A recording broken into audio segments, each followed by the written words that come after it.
Man, I'm beat today. Yawn.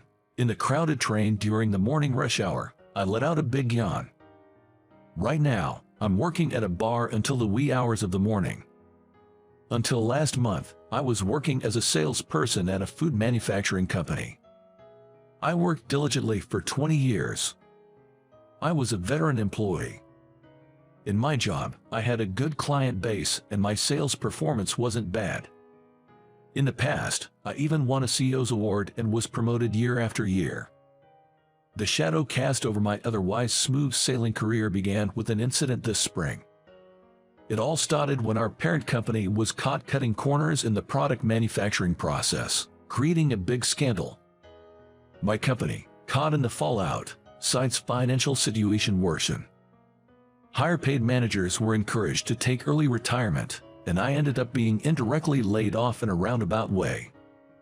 The severance pay was meager, and unemployment benefits alone weren't enough to cover living expenses. I didn't have kids, so there was no child support to worry about, but I was paying for not only the house and car loans but also the care expenses for my dad, who was ill and in a facility. I needed to find a job as soon as possible. Any job would do, as long as it provided a stable income. The day after I was told about the layoff, I heard that a longtime employee had quit the bar I always visited after work, so I immediately asked for a job. Working nights came with a decent pay bump. I started working at the bar right after leaving the company. Working late hours is pretty tough, but I've gotten used to it. Tired from work, I rang my home's doorbell. Usually, my wife, Linda, would open the door right away, but this time she didn't come out. What's going on? I used my key to open the door. I'm home. Linda was sitting at the dining table chair. Despite it being morning, the curtains were still drawn, and the room was pitch dark. Sensing the bizarre situation, I called out to her while looking at her back. "Hey, is something wrong?" Then she turned around to face me. "Please, let's get a divorce." She muttered just that and bowed her head. What's going on all of a sudden? I've fallen for someone else, that's why. No matter how much I asked for a reason, she insisted on getting a divorce because she had fallen for someone else. I couldn't comprehend what had happened so suddenly, and I was at a loss for words. Linda and I had been married for 4 years. We were originally from the same hometown and high school classmates, reuniting at a class reunion. Both of us had moved to the city and found out we worked nearby, so we started going out for meals after work. Our relationship quickly developed, and it didn't take long before we decided to get married. After getting married, I didn't want to overburden her, so I asked her to quit her job and become a housewife. Since we married later in life, we hadn't planned on having kids. Linda had worked to her limits and didn't seem to have the energy for child rearing. We always talked things through and shared our feelings, and I was content thinking we were a happy couple. But that was all my assumption. Who was this person she had fallen for? Since when had she been interested in this person?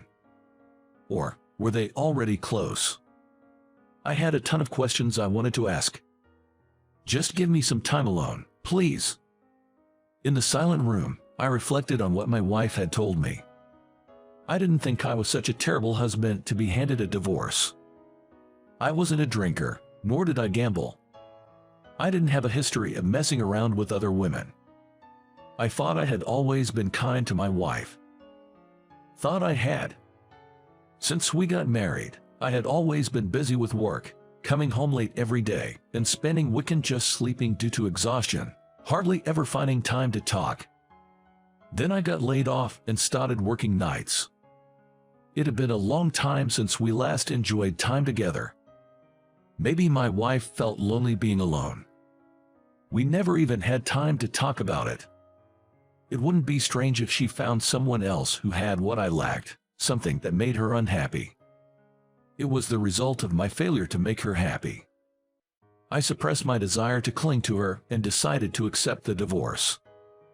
After that, she packed her things and left immediately, and I was left to live alone. "Another day well done," she would say with a smile every day. The days I took for granted now seem like a dream.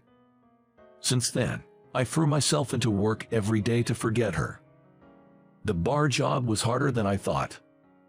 The business hours were from evening till 5 a.m. Open 365 days a year, no days off. Besides the regular operations, there was a lot to do: making sales reports, training and cooking, submitting reports, attending meetings. There were days I had training from 9 a.m. after finishing work at 5 a.m. I hardly had any time to sleep. But the quietness of a home without my wife was unbearable, so the tough routine was just what I needed. I was totally engrossed in my work. "Max, this month our store's sales are in the top 5 nationwide," my colleague said. "Oh, is that so? Sales reflect customer satisfaction. It means we've really made them happy," I replied. "Yes, indeed. We've been getting a lot of praise from customers lately. Just the other day, I gave a customer some soda water to clean a sauce bowl on their clothes. It worked perfectly, and they were so pleased that they sent a thank you email to our store. Your trick really worked wonders," my colleague shared. "That's great to hear," I said. I was recognized for my achievements and became the manager, working harder than ever. Then it happened. One morning, when I tried to get up, I found I couldn't stand. Suddenly, I was like a puppet with its strings cut, unable to move. After a while, I could slowly get up and managed to call a taxi to rush to the hospital. The doctor advised several months of rest. I was in a state of extreme exhaustion. Lying at home, I would see visions of my wife. "Are you okay? I've made some soup," she'd say. But she's not here anymore. Let me forget. Unable to bear being alone, I decided to visit my mom's house in the countryside when I could move a bit. My parents' home was originally a vegetable farm, now just my mom managing it modestly, selling produce in the town market. My dad had fallen ill a few years ago and had been in and out of the hospital. The scenery of my childhood home, where I lived until high school, was as tranquil as if time had stopped.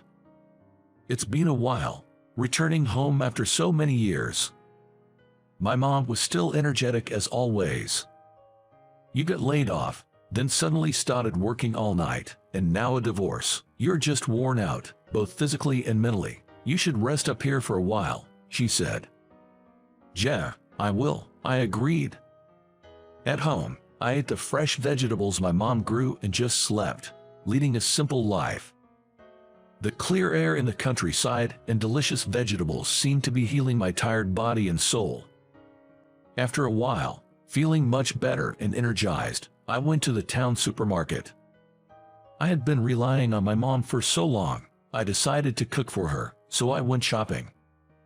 Holding a shopping basket full of items, I lined up at the checkout and couldn't believe my eyes. Linda, my ex-wife, was working the cash register. What was Linda doing here? Her hair was longer and she looked thinner, but it was unmistakably Linda. I changed lines to avoid being seen and quickly paid, then went to sit in my car to think about what had just happened. Why is Linda here? Had she returned to her hometown? What happened to the person she said she loved? My mind was in chaos, in a state of panic. I couldn't just let this go.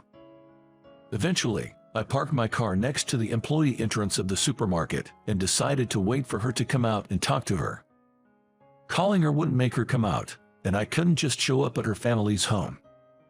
This store was closing in another 2 hours. I thought waiting and talking to her directly was the best option. Then, Linda passed by, pulling her bicycle. "Linda!" I shouted, jumping out of the car. Linda looked shocked, her eyes wide open. "Max, what are you doing here?" she asked, looking down, tears welling up in her eyes. "What am I doing? What about you?" She seemed restless as she spoke. "Do you have time tomorrow? I'll email you." "Okay, I'll wait for your message." Then, "See you tomorrow."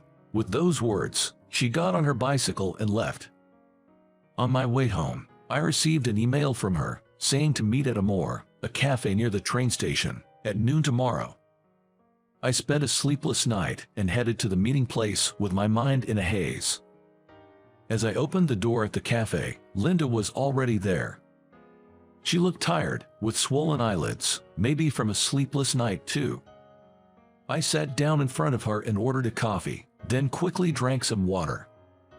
My heart was pounding, seeing her after such a long time. There were so many things I wanted to ask, but I didn't know where to start. Linda was looking down all the time. There was a long silence. She was the first to break it. "I'm sorry. I couldn't find the words to reply. Have you been well?" That was all I could muster. Then she suddenly covered her face with both hands and started crying. "How can I be okay? I had to leave you, whom I wanted to be with." "What are you talking about? You said you fell for someone else and wanted a divorce," I asked, confused, looking at her crying. Then she started to reveal something shocking. "I never told you, but I have a 3-year-old daughter from my previous marriage. My ex-husband started to believe I was cheating on him, got furious, and demanded a divorce unilaterally. No matter how much I denied it, he wouldn't believe me, and the verbal abuse and fights just increased. I couldn't take it anymore and agreed to the divorce. Of course, I wasn't allowed to see my daughter afterward. Then, out of the blue, I got a call. He was living with his mother, who was taking care of our daughter, but she passed away, and he got ill and said he couldn't take care of her anymore. I couldn't leave my child with him, but I also couldn't bring her to our home. So I thought the only option was to divorce you and go back to my hometown to take care of her." Tears kept falling from her eyes. "I've been struggling every day, wondering what to do. I couldn't bother you with my problems, but I didn't want to leave you. There hasn't been a day I hadn't thought of you. It's my fault. I had something so important and got married. That's terrible," she said in a weak voice, crying aloud. I knew she had been divorced, but I didn't know about the child. I wished she hadn't kept it a secret, but knowing she had suffered alone all this time filled me with an overwhelming sense of heartache. "I'm sorry too, Linda. I was so wrapped up in my own issues that I didn't listen to your problems. Whether you have a child or not, my love for you doesn't change." I grasped her hand, holding a handkerchief, firmly with both of mine. "Dad, I've brought some vegetables with Grandma. Serve these pickles at the restaurant too," she said. "Oh, thanks. These cucumbers are really good," I replied. After that, I quit the bar I was working at, sold my house, and came back to my family home. Now, I'm living here with Linda and her child. Somehow, I've started being called Dad by her daughter, and it makes me feel a bit shy every time. Then, I opened a small bar in our town. The restaurant is famous for its healthy menu made with vegetables grown by my mom and is bustling with customers every day. "Honey, oh, Max, should we also serve this onion?" she asked. "Yeah, it's made with good fertilizer. Tastes great," I said. That's true. Linda is helping out at the restaurant too. My dad, who had been hospitalized, is now out of the hospital and comes to the restaurant for his rehabilitation. A few years ago, I never would have imagined returning to my hometown, opening a bar, living with my parents, Linda, and her child. There were many tough times, but they made me realize how happy I am now. Looking at everyone in the restaurant, I felt energized. All right, let's do our best today.